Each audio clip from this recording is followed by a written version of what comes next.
नमस्कार, आवाज समाचार देख रहे हैं आप और आपके साथ मैं हूं स्मिता रुशाल। वक्त हो गया 7 बजे की तमाम अहम और बड़ी खबरों का, जिस पर करेंगे नजर। लेकिन उससे पहले नजर इस वक्त की हेडलाइंस पर।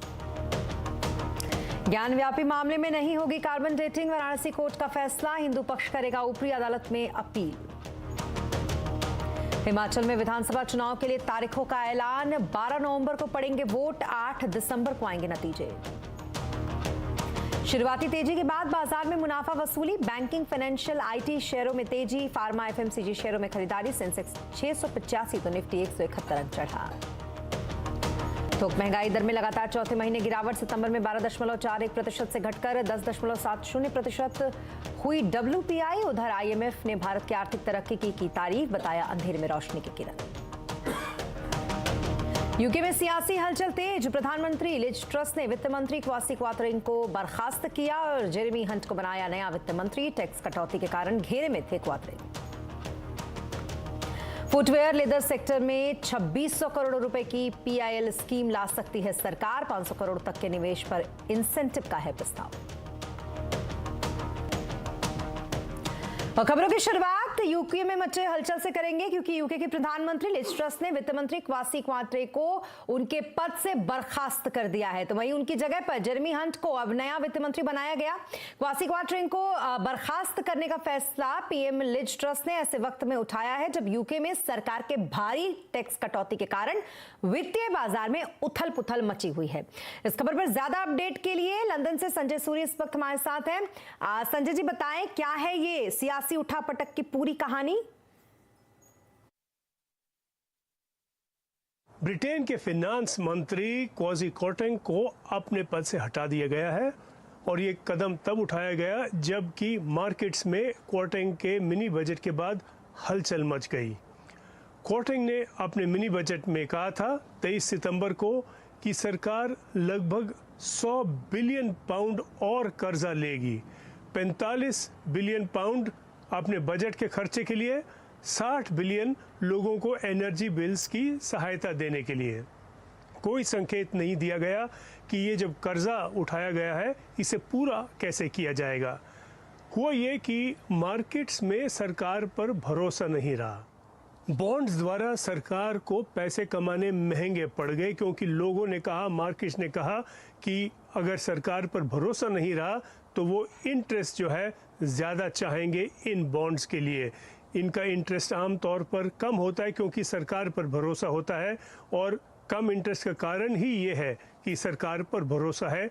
जब वो भरोसा हट जाए या कम हो जाए तो इंटरेस्ट की डिमांड मार्केट से बढ़ जाती है और सरकार के लिए बॉन्ड्स के ज़रिए पैसे इकट्ठे करने में या पैसे कमाने में और खर्चा बढ़ जाता है। उनके लिए ये काम महंगा हो जाता है और इस स्थिति को शांत करने के लिए बैंक ऑफ इंग्लैंड ने ही बॉन्ड्स खरीदने शुरू कर दिए ताकि मार्केट को थोड़ा भरोसा दिया जाए, थोड़ी तसल्ली दी जाए कि उनका भरोसा सरकार के और सरकार के बॉन्ड से हटना नहीं चाहिए।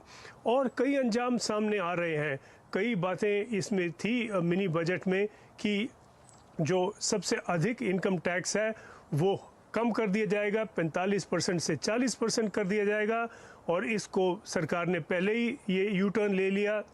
ये जो फैसला था ये वापस ले लिया और उसके आगे कई और फैसले हैं, जैसे कॉरपोरेशन टैक्स पर और नेशनल इंश्योरेंस की कॉन्ट्रीब्यूशंस पर।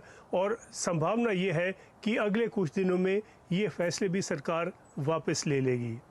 देखने की बात यह है कि ये बजट लिज ट्रस की सहमति से किया गया, लेकिन अब दोष जो है क्वाथरिंग को दिया गया है। जी, बहुत शुक्रिया तमाम डिटेल्स के लिए आपका संजय जी। और आपके हिसाब से बलि के बकरे कहीं ना कहीं क्वाथरिंग को बनाया गया। और अब बात महंगाई के मोर्चे पर आम आदमी की, जिसको लंबे समय के बाद एक बड़ी राहत मिली है। सितंबर महीने में भारत की थोक महंगाई 18 महीने के निचले स्तर पर आ गई है।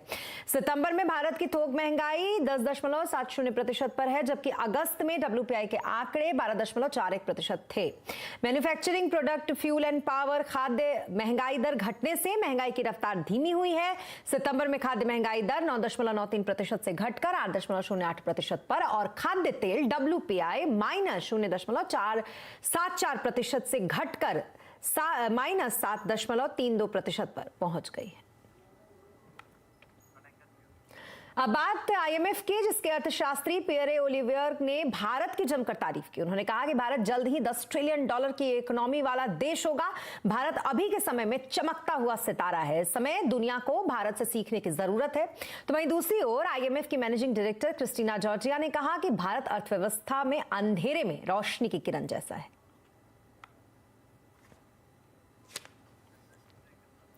दुनिया में मंदी का खतरा मंडरा रहा है, लेकिन बाकी देशों के मुकाबले भारत एक चमकता सितारा है। तो क्या है भारत की आर्थिक चुनौतियां? आज आवाज अड्डा में इसी पर करेंगे बड़ी चर्चा। शाम 7:57। और अब बात करेंगे मार्केट की। शुरुआती तेजी के बाद बाजार में मुनाफा वसूली रही। आखिरी घंटे में बाजार ऊपरी स्तर से फिसल कर बंद हुआ। सेंसेक्स 685 पॉइंट चढ़ा तो वही निफ्टी 171 पॉइंट चढ़कर 17,186 पर बंद हुआ। मार्केट का हाल समझते हैं यतिन से। यतिन, बताएं आज के कारोबार में किन सेक्टर्स में तेजी और किन सेक्टर्स में मंदी रही? देखिए, अगर हम बाजार की बात करें तो ओवरऑल बेसिस पे जो डे हाई की हमारी ओपनिंग थी, वहां से थोड़ी बहुत मुनाफा वसूली आपको थ्रू द डे आती हुई दिखाई दी। इनफैक्ट 300 पॉइंट प्लस वाला निफ्टी केवल क्लोजिंग में 170 पॉइंट ऊपर था, लेकिन ज्यादातर रैली आपको फाइनेंशियल्स, बैंकिंग और आईटी शेयरों के द्वारा नजर आई। खास करके इन्फोसिस की अगर हम बात करें तो अच्छे नतीजों के बाद 4% ऊपर ये स्टॉक दिखा। HDFC बैंक शनिवार को नतीजे हैं और नतीजों के पहले यहाँ अच्छी खासी खरीदारी दिखी। HCL टेक्नोलॉजीज में भी आपको 2% तक की तेजी आती हुई नजर आई। लूजिंग एंड पे काफी सारे आपको ऑयल एंड गैस शेयर्स दिखेंगे और ऑटो शेयर्स दिखेंगे। तो बजाज ऑटो लगभग 1% नीचे बंद हुआ। Mahindra and Mahindra, JSW steel जैसे स्टॉक्स में भी आपको थोड़ी बहुत गिरावट देखने को मिली। ओवरऑल बेसिस पे अगर हम मिड कैप्स की बात करें तो स्टॉक स्पेसिफिक एक्शन था, खास करके मिड कैप IT कंपनी जैसे कि अगर हम देखें परसिस्टेंट सिस्टम्स लगभग 4% ऊपर। इसके अलावा फेडरल बैंक अच्छे नतीजों के बाद 4% की तेजी यहां हुई और IGL जैसे गैस स्टॉक्स में भी आपको 3-4% की तेजी का आगाज देखने को मिला। लूजिंग एंड पे वरुण बेवरेजेस, अदानी विल्मर और इंडियन होटल जैसे स्टॉक्स थे जो इंट्राडे में लगभग 3 से 4% के आसपास टूटे। बहुत शुक्रिया तमाम डिटेल्स के लिए आपका यतिन।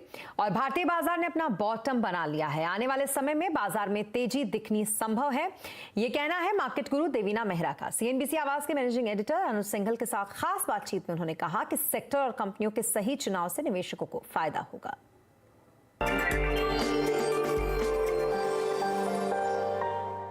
देवीना, कल यूएस मार्केट में S&P 500 ने 52 वीक लो ब्रीच किया और वहां से रैली आई फिर इंट्राडे में। इंडियन मार्केट तो अभी भी अपने 52 वीक लो से काफी दूर है। क्या इंडियन मार्केट ने एक रीजनेबल लो बना दिया है? क्या अब हम वो 15,000 के लेवल पर वापस नहीं जाएंगे? आई मीन, एक ऑफकोर्स होने को कुछ भी हो सकता है, लेकिन जो क्यूज आप देख रहे हैं उसको देखते हुए आपको लगता है कि वो एक रीजनेबल बॉटम बन चुका है इंडियन मार्केट के लिए? ऐसा लगता तो है। मतलब आप अगर प्रोबेबिलिटी या संभावना के हिसाब से देखें तो अब यहाँ से, जैसे कि मैंने कहा, थोड़ा वॉलेटिलिटी थोड़ा ऊपर नीचे नजर आता है, बहुत बड़ा डाउनसाइड नहीं नजर आता अभी। अपसाइड पर जो 18,600 का लेवल था हमारा ऑल टाइम हाई का, अब उसको हिट किए हुए हमें एग्जैक्ट 1 साल हो गया है। अक्टूबर 2021 में हमने वो लेवल हिट किया था और उसके बाद से आप इसे भले टाइम वाइज कंसोलिडेशन कह लीजिए, प्राइस वाइज तो करेक्शन हुआ ही था, लेकिन अभी तक हम उस लेवल पे पहुंचे नहीं है। तो आपको लग रहा है 18,600 के ऊपर निफ्टी जाने की ताकत रखता है और मार्केट अगले साल मच हायर हाइज बना सकता है और अच्छे पॉजिटिव रिटर्न दे सकता है?